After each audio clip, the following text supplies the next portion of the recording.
Yes, student, this is part 2 of lesson 15 of SST water resources of India. पिछली video में मैंने आपको बताया about different sources of water that we use for irrigation, जिसमें हमारे Wales यानी कुएं आते हैं, ट्यूब वेल्स आती हैं, पर्शियन व्हील आते हैं, कैनाल्स आती हैं और बहुत सारे डैम्स आते हैं। अब हम कुछ प्रोजेक्ट्स के बारे में जानेंगे जो इंडिया में है, जिनकी वजह से जो वाटर है वो इरिगेशन के लिए यूज़ होता है। ये डिफरेंट डैम है। डैम मतलब अलग अलग बांधों के नाम हैं जो इंडिया में बनाए गए हैं अलग अलग स्टेट्स पे, अलग अलग रिवर यानी नदियों के ऊपर। तो सबसे पहला जो डैम है that is Bhakra Nangal dam, that is इन पंजाब। ये पंजाब स्टेट में है जो कि सतलुज रिवर के ऊपर बनाया गया है। ये पिक्चर दिखाई हुई है स्टूडेंट डैम की। डैम कुछ इस तरह का होता है जिसमें जब रिक्वायरमेंट होती है तो इसमें ये डैम के जो गेट्स होते हैं ना बंद कर दिए जाते हैं और ये रिजर्वियर की फॉर्म में यहाँ पर वाटर रहता है, जिसे अलग अलग पर्पस के लिए यूज़ किया जाता है। इलेक्ट्रिसिटी के लिए भी यूज़ किया जाता है to produce electricity and for irrigation as well. Second है हमारा Nagarjuna Sagar dam, that is in Andhra Pradesh. ये आंध्र प्रदेश में है और ये कृष्णा रिवर के ऊपर मौजूद है। उसके बाद नेक्स्ट आता है हमारा Farakka barrage, that is in West Bengal. ये वेस्ट बंगाल में है जो गंगा नदी के ऊपर है। उसके बाद हीराकुंड डैम है, दैट इज इन ओडिशा, जो महानदी के ऊपर बनाया गया है। और उसके बाद टेहरी डैम है, दैट इज इन उत्तराखंड, जो भागीरथी रिवर के ऊपर बनाया गया है। इसके बाद स्टूडेंट एक छोटा सा टॉपिक और है इसमें कवर करने के लिए, that is rain water harvesting. Rain water harvesting क्या होता है student? It is the process of collecting and storing rain water to be use later. इसमें क्या किया जाता है, पानी को कलेक्ट किया जाता है यानी इकट्ठा किया जाता है और उसको स्टोर करके यानी जमा करके रखा जाता है ताकि हम उसे फ्यूचर में यानी आने वाले समय में यूज कर सके यानी प्रयोग में ला सके। अभी जो पानी होता है ये कौन सा पानी होता है? जैसा कि नाम से पता चल रहा है दैट इज रेन वाटर यानी बारिश के पानी को। तो बारिश के पानी को इकट्ठा किया जाता है ताकि उसे आगे फ्यूचर में जब भी पानी की कमी हो या पानी की रिक्वायरमेंट हो हम इस पानी का प्रयोग कर सकें। इसी को रेन वाटर हार्वेस्टिंग कहते हैं।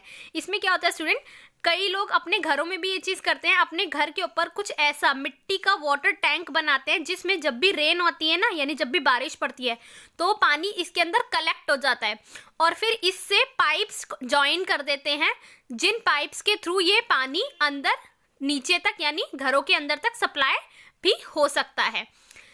This store rain water is then use for drinking. और इस पानी को किस किस काम के प्रयोग में लाया जा सका है, क्योंकि स्टूडेंट जो रेन वाटर होता है ये प्योरेस्ट फॉर्म ऑफ वाटर है यानी सबसे साफ पानी जो होता है वो रेन वाटर ही है।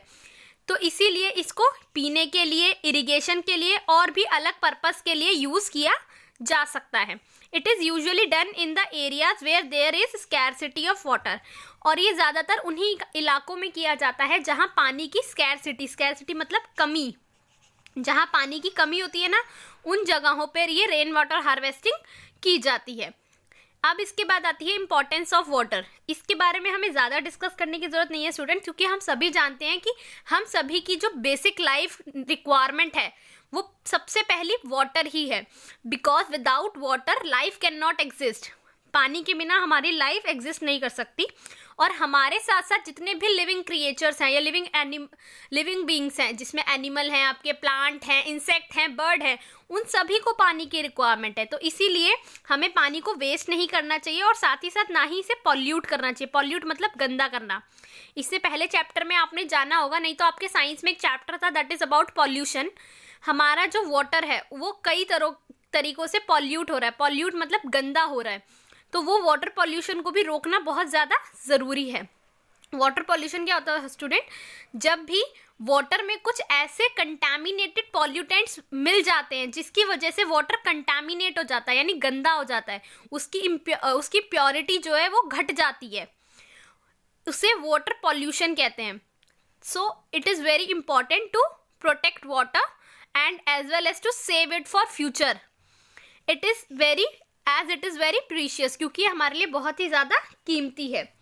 Of all the water available on the earth only 1% is fit for drinking. और साथ ही साथ स्टूडेंट एक बात ये भी ज़रूरी ध्यान रखने वाली है कि हमारे पास पानी तो बहुत है, लेकिन उसमें से जो फिट वाटर है that we can use for drinking वो हमारे पास ओनली सम परसेंटेज में है, यानी हमारे पास पीने योग्य पानी बहुत ही ज़्यादा कम अमाउंट में है। इसीलिए हमारे लिए बहुत ज़रूरी हो जाता है ये कि हम पानी को वेस्ट ना करें। हम बड़े लेवल पे ना सही, लेकिन छोटे छोटे लेवल पे अगर हम सभी कोशिश करें तो हम पानी को बचा सकते हैं। फॉर एग्जाम्पल, जैसे कई होते हैं बच्चे जो जब ब्रशिंग कर रहे होते हैं तो वो क्या करते हैं, टैप को ओपन छोड़ देते हैं। तो ऐसा नहीं करना चाहिए। आप जब भी ब्रश कर रहे हो या फेस वॉश कर रहे हो तो जिस वक्त वाटर की रिक्वायरमेंट है सिर्फ टैप को यानी नल को उसी वक्त ओपन करो, बाकी टाइम रनिंग वाटर नहीं छोड़ना चाहिए।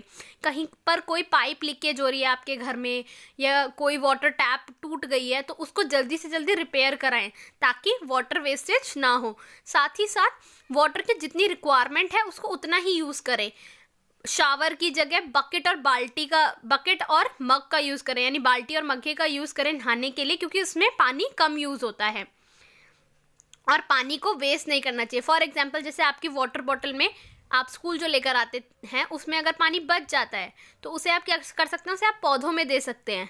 ठीक है, तो ऐसे ही छोटे छोटे लेवल पे हम अपनी तरफ से प्रयास कर सकते हैं कि हम पानी को वेस्ट ना करें। इसी के साथ साथ स्टूडेंट 22 मार्च यानी 22 मार्च जो है, इस दिन को वर्ल्ड वाटर डे की तरह सेलिब्रेट किया जाता है। उसके बाद यहाँ आपको एक पिक्चर दी हुई है स्टूडेंट, आपको क्या दिख रहा है इस पिक्चर में, क्या है? Yes, this is a picture of a tubewell. ये एक ट्यूबवेल की पिक्चर है। कुछ इसी तरह से होती है ट्यूबवेल। एक कुएं से कुछ इस तरह से ट्यूब की तरह पाइप निकाली जाती है जिसमें से पानी आ रहा होता है, इसी को ट्यूबवेल कहा जाता है। और ये किस लिए यूजफुल है? How is it useful? It is used, the water of tubewell is used for irrigation. ये ज़्यादातर इरिगेशन के लिए यूज में लाया जाता है, प्रयोग में लाया जाता है। इसके बाद स्टूडेंट्स इसकी बैक एक्सरसाइज है, हम जल्दी से इसकी क्विक रिव्यू कर लेते हैं थोड़ा सा। यहाँ पर आपको चूज द करेक्ट आंसर दिए हुए हैं and the first one is dash is the biggest source of water on the अर्थ। पानी का सबसे बड़ा सोर्स हमारी पृथ्वी पर क्या है? वो है ओशियन यानी कि समुद्र। उसके बाद आता है in cities water reach the house through. हमारे घरों में पानी किसके थ्रू पहुंचता है? टैप यानी कि नलों के द्वारा।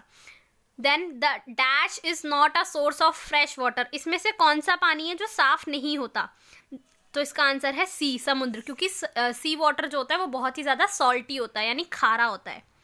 उसके बाद the Hirakud dam is in the state of. Hirakud dam कौन सी स्टेट में है? ओडिशा में है। इसके बाद स्टूडेंट्स इसके कुछ ट्रू फॉल्स आपको दिए हुए हैं, आप इन्हें भी करेंगे। एंड यहाँ पर कुछ अनस्क्रैम्बल वर्ड्स दिए हुए हैं जहाँ पर वर्ड्स को नंबरिंग उनकी जो है ना आपको सही से अरेंज करना है और इनसे कोई एग्जैक्ट और मीनिंगफुल वर्ड बनाना है। तो I will send this work on your WhatsApp group. Hope you understand the video and the chapter as well. For better understanding, read the chapter again. Thank you students.